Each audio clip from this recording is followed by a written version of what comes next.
Hello students. तो अभी तक हम जो है डायमेंशन एनालिसिस हमने स्टार्ट किया हुआ था। तो ऑलमोस्ट कंप्लीट हो चुका है, बस थोड़ा सा उसका जो है ये लिमिटेशंस उसकी बाकी हैं। लिमिटेशंस ऑफ डायमेंशन एनालिसिस, ठीक है। लिमिटेशंस मीन्स कमियां, ड्रॉबैक्स भी आप इनको कह सकते हैं, ठीक है। कि हमने जो है उसकी एप्लीकेशंस पढ़ी, डायमेंशन एनालिसिस की 3 एप्लीकेशन पढ़ी, लेकिन मतलब एक तरह से उनके फ़ायदे पढ़े हमने, लेकिन इनकी कुछ कमियां भी हैं, ठीक है। जो मेथड है डायमेंशन एनालिसिस का, इनके कुछ कमियां भी हैं। वो उस टाइम भी जो है बीच बीच में मैंने थोड़ा सा आपके साथ डिस्कस किया था जब हम एप्लीकेशंस उनकी पढ़ रहे थे। तो अब जो है और अच्छे से इसको पढ़ लेते हैं, ठीक है, पॉइंट वाइज। तो फर्स्ट पॉइंट है इसका, देखिए जैसे this method gives us know information about the dimensionless constants in the formula, for example 1 2 3 pi e etc, ठीक है। ये जो मेथड है आपका डायमेंशनलेस कॉन्स्टेंट्स के बारे में मैंने आपको बता दिया है, ठीक है। हमने जो है 4 तरह के इस चैप्टर में क्वांटिटीज़ पढ़ी थी। क्वांटिटीज़ को हम इस 4 कैटेगरीज में हमने डिवाइड किया था: dimensionless constants, dimensional constants, dimension variables and dimension less variables. तो इसका जो डिस्क्रिप्शन है वो मैं जो है डिस्क्रिप्शन में डाल दूँगी। इसका जो लिंक है वीडियो का वो मैं डिस्क्रिप्शन में डाल दूँगी। डायमेंशन लेस कॉन्स्टेंट्स क्या है कि कॉन्स्टेंट्स हैं, मीन्स इनकी वैल्यू जो है फिक्स है लेकिन उनकी कोई डायमेंशन नहीं है, ठीक है। फॉर एग्जांपल 1 2 3 पाई ई क्या है आपका एक्सपोनेंशियल एक्सेट्रा। तो ये इनके बारे में कुछ इन्फॉर्मेशन नहीं देता, ठीक है। ये बात मैंने पहले भी बताई थी आपको कि जब आप जैसे कोई फॉर्मूला आप डिराइव करते हो, ठीक है। जैसे लास्ट टाइम आपने कौन सा फॉर्मूला डिराइव किया था? इस फॉर्मूले का हमने डेरिवेशन किया था यूजिंग डायमेंशन एनालिसिस, ठीक है। एक्चुअल में इस फॉर्मूले में देखिए क्या आता है, ये भी मैंने आपको बताया था कि एक्चुअल में जब इस फॉर्मूले में जो है ये जो कांस्टेंट होता है के वो 2 पाई होता है, ठीक है। तो लेकिन जब हमने डिराइव किया उसको डायमेंशन एनालिसिस का यूज़ करके, तो यहाँ पे जो है सिर्फ हम कुछ नहीं लगा सके उस मेथड से, हम यहाँ पे कुछ भी नहीं लगा सके। हमने जस्ट एक के लगा दिया कांस्टेंट। हमने बोला कि के है ये, और ये के क्या है, it is just a constant, और इसकी जो वैल्यू के बारे में हम कुछ नहीं बता सकते, ठीक है। तो डायमेंशन एनालिसिस से हमने, ठीक है, फॉर्मूला डिराइव कर लिया। जो जो फैक्टर्स उसने दिए थे कि ये किन किन पे डिपेंड कर रहा है, एल पे डिपेंड कर रहा है, जी पे डिपेंड कर रहा है, इस तरह से, तो उनको लेकर के हमने फॉर्मूला बना दिया। लेकिन यहाँ पे जो एग्जैक्ट जो कांस्टेंट की वैल्यू थी वो नहीं निकल पाई, ठीक है। तो बिना इसके देखिए ये फॉर्मूला तो अधूरा है, ये भी निकलनी चाहिए थी। क्योंकि अगर हम टाइम पीरियड अगर हमें कैलकुलेट करना है, time period of simple pendulum का ये जैसे फॉर्मूला है, तो अगर हमें ये कैलकुलेट करना है तो ऑब्वियसली हमें जो ये वैल्यू भी अच्छे से चाहिए अपनी कि कितनी है ये, ठीक है। तभी इसकी जो है यहाँ पर हम सारी वैल्यूज़ को रखेंगे और तभी आंसर निकलेगा, अदरवाइज़ नहीं। तो ये इसकी मेथड की एक कमी है। It gives us know information about the dimension less constants in the formula. देखिए नेक्स्ट क्या है इसकी लिमिटेशन, कि if a quantity depends on more than 3 factors having dimensions the formula can not B derived, ठीक है। अगर आपकी कोई फिजिकल क्वांटिटी है 3 से ज़्यादा फैक्टर्स पर डिपेंड करेगी तो हम जो है फॉर्मूला डिराइव नहीं कर सकते, ठीक है। जैसे कि अभी आपने जो ये अभी जो फॉर्मूले की बात की है मैंने, T is equal to N root L by G, उस क्वेश्चन में अगर आप रिमाइंड करें तो क्या था उसमें कि जो टाइम पीरियड है उसने क्या दिया था क्वेश्चन में कि इट में depend upon mass of Bob, length of pendulum L, and third क्या था उसमें, acceleration due to gravity G, ठीक है। सिर्फ 3 फैक्टर्स उसने दिए थे। अगर वो इससे ज़्यादा दे देता, 3 से ज़्यादा दे देता, तब हम उस फॉर्मूले का डेरिवेशन नहीं कर सकते थे। देखिए इसका क्या कारण क्या है। तो इस तरह से था कुछ उस केस में। तो अगर हम एक और फैक्टर यहाँ पे लगा लीजिए, मान लीजिए कि वेलोसिटी दी होती यहाँ पे, ठीक है, सपोज वेलोसिटी दी होती, तो हमने ये कर लिया यहाँ पे, और इसकी जो पावर है हम क्या कर लेते, डी कर लेते। इसी तरह से करते थे ना, उसमें जो है इनकी पावर्स ले लेते थे, A B C, mass, length और ग्रेविटी दी हुई थी, एक और मैंने ले लिया वेलोसिटी ले ली, और फिर इनकी जो पावर्स हम लगा लेते थे फॉर्मूले को डिराइव करने के लिए। उसके बाद हम क्या करते थे, इसको हटा करके, ये क्या है आपका प्रोपोर्शनलिटी साइन, इसको हटा करके हम इक्वल का sign and then a proportionality constant के लगा देते।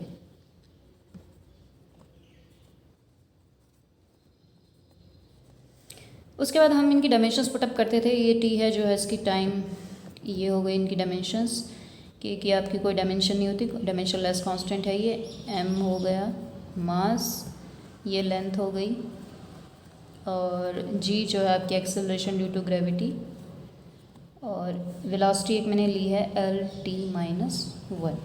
ठीक है, एक बात ध्यान रखिएगा, ये मैंने सिर्फ और सिर्फ एग्जांपल के लिए ली है कि time period of simple pendulum suppose एक चौथे फैक्टर वेलोसिटी पे भी डिपेंड कर रहा है, एक्चुअल में ये डिपेंड नहीं करता।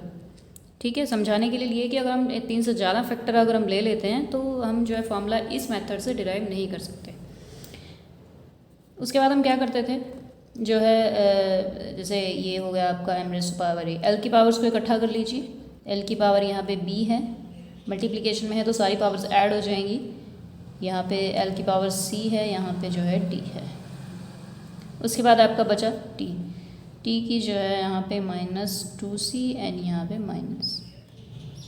-d हो गया। ठीक है, उसके बाद हम क्या करते थे, इन पावर्स को इक्वेट करते थे।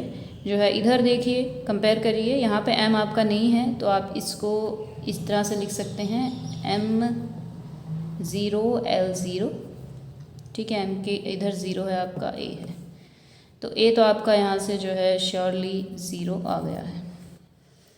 उसके बाद l की पावर्स को इक्वेट कीजिए, l इधर 0 है, इधर आपका b + c + d है, और इधर टाइम यहाँ से अभी कुछ नहीं निकल के आ रहा है, तो थर्ड इक्वेशन देख लेते हैं। थर्ड इक्वेशन इधर t की पावर जो है 1 है वो आपकी, और इधर हो गई -2c - d। ठीक है, अब एक तो आपका आ गई वैल्यू a = 0 तो आ गया, बची किस किस की, b c एंड d की। ठीक है, b c एंड d, और इक्वेशंस हमारे पास कितनी हैं, सिर्फ 2 हैं, मतलब 3 वैल्यूज़ निकालनी बच रही हैं और इक्वेशंस सिर्फ 2 हैं। तो अगर आपको पता हो, अगर आपने मैथ्स में जो है 10th में समीकरण पढ़े हैं तो उसमें ये चीज़ पता होगी आपको कि जैसे ये 2 इक्वेशंस हैं आपकी, तो इनसे सिर्फ जो है हम 2 ही वैल्यूज़ निकाल सकते हैं।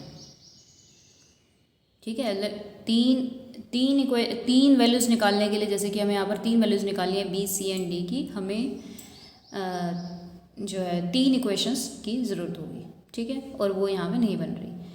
तो क्या है कि आपकी कोई भी फिजिकल क्वांटिटी है, वो चाहे कितने ही फैक्टर्स पे डिपेंड करे, जैसे कि यहाँ पे 4 पर करे, लेकिन इक्वेशंस इस मेथड में हमेशा 3 ही बनेगी, क्योंकि पावर्स किस किस की इक्वेट करनी है हमने, m की, l की और t की।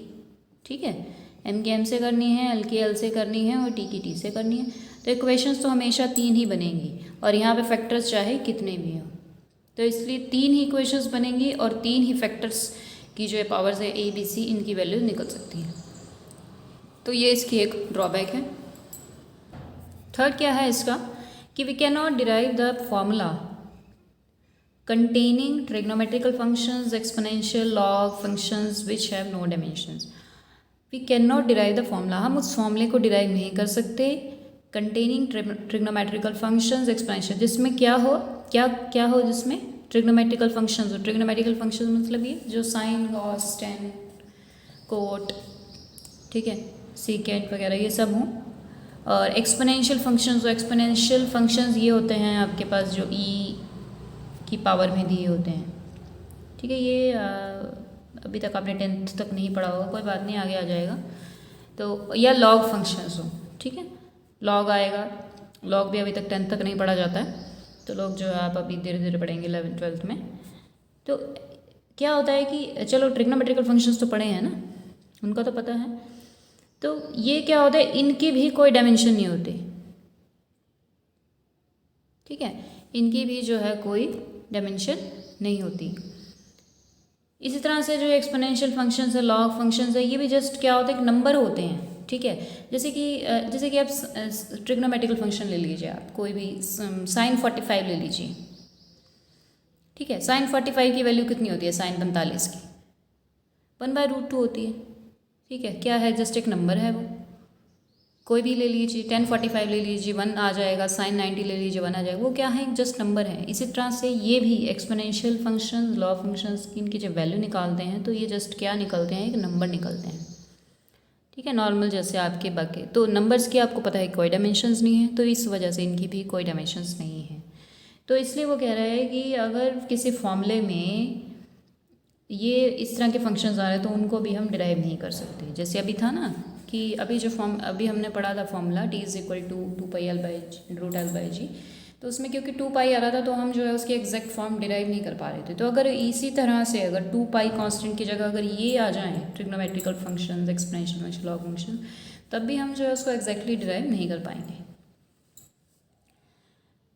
फोर्थ है इसका, this method of dimensions can not be used to derive an exact form of relation when it consist of more than one part on any side. ठीक है, इस मेथड को जो है आप it can not be use, इसको use नहीं कर सकते to derive an exact form of relation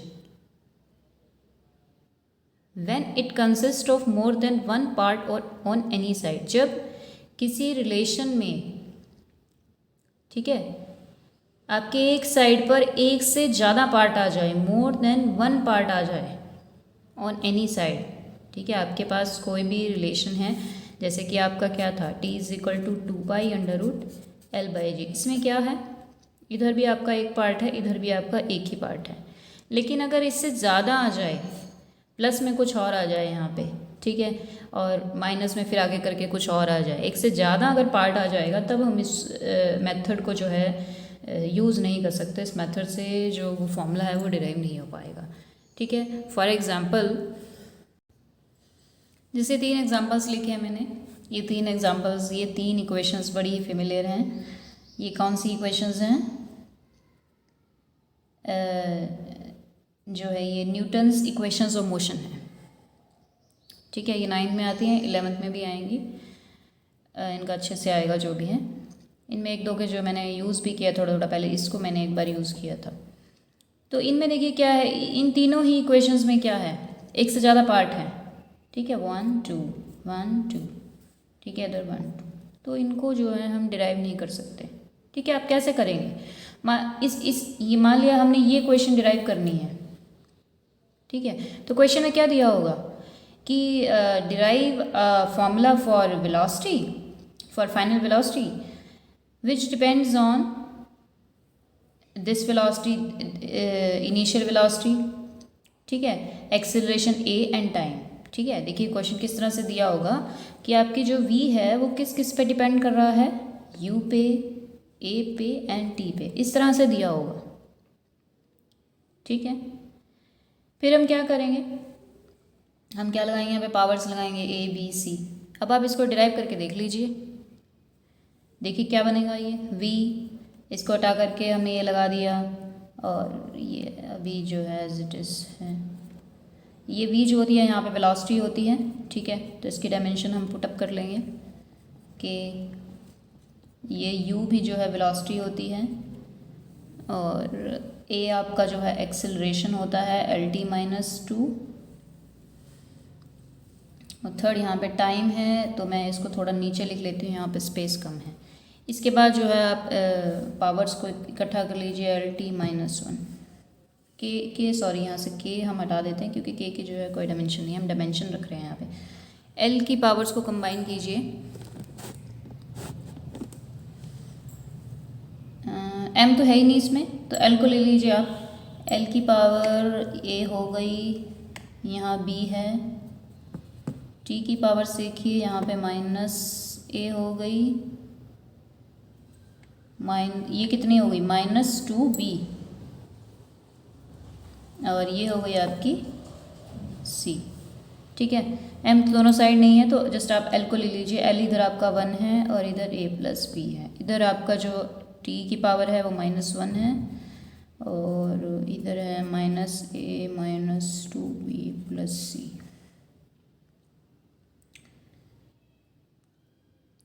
तो यहाँ तो क्या हुआ कि जो आपकी वही, इसमें तो वही प्रॉब्लम आ रही है कि दो जो है इक्वेशंस हैं हमारे पास, और वेरिएबल्स कितने हैं हमारे पास, 3 हैं, a b c। ठीक है, a b c की वैल्यू हमें निकाल ली है, और इक्वेशन सिर्फ 2 ही हैं, तो यहाँ से जो है इनकी वैल्यूज़ निकालना पॉसिबल ही नहीं है। ठीक है, तो हम यहाँ से ये डिराइव नहीं कर। तो ये जो है कुछ लिमिटेशंस थी आपकी, 4-5 मैंने आपको पढ़ाई है। इनको बुक में अच्छी तरह से रीड कर लीजिएगा, और कोई दिक्कत हो तो आप मुझे जो है कमेंट करके पूछ सकते हैं, और जो मेरे नॉन स्टूडेंट्स हैं वो मुझे कॉल या व्हाट्सअप कर सकते हैं। एंड चैनल प्लीज़ ज़रूर सब्सक्राइब कीजिए अगर आपको जो है सब कुछ समझ में आ रहा है। Thank you so much.